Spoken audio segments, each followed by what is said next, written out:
Gen Z of Nawabganj. একটা সময় ছিল 50 ঊর্ধ্ব 60 ঊর্ধ্ব মুরব্বী বাবাজিরা মাহফিলে আসতেন, ওনারা এখনো আসেন, কিন্তু এখন 90% শ্রোতা হচ্ছে Gen Z, the young generation, the future heroes and icon of Bangladesh. তোমাদের হাতেই বাংলাদেশ নিরাপদ।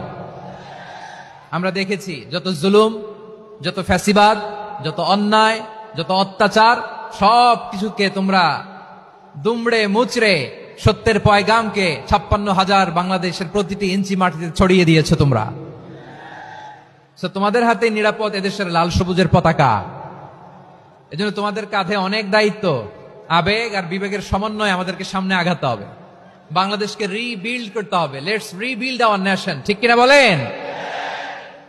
এজন্য পরিশ্রমী হইতে হবে, ক্যারিয়ার গঠন করতে হবে, দেশের জন্য কাজ করতে হবে। পরিশ্রমে লজ্জা নেই, লজ্জা অলসতায়, ঠিক কিনা?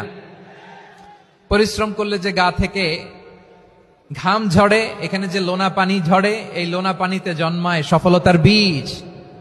আমার বারোয়াখালীর যুবক শ্রেণী, যুবক ভাইয়েরা, পরিশ্রমী হইতে হবে।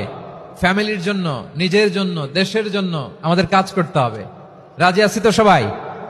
আল্লাহ সবাইকে কবুল করুক, আমরা পড়ি আমিন।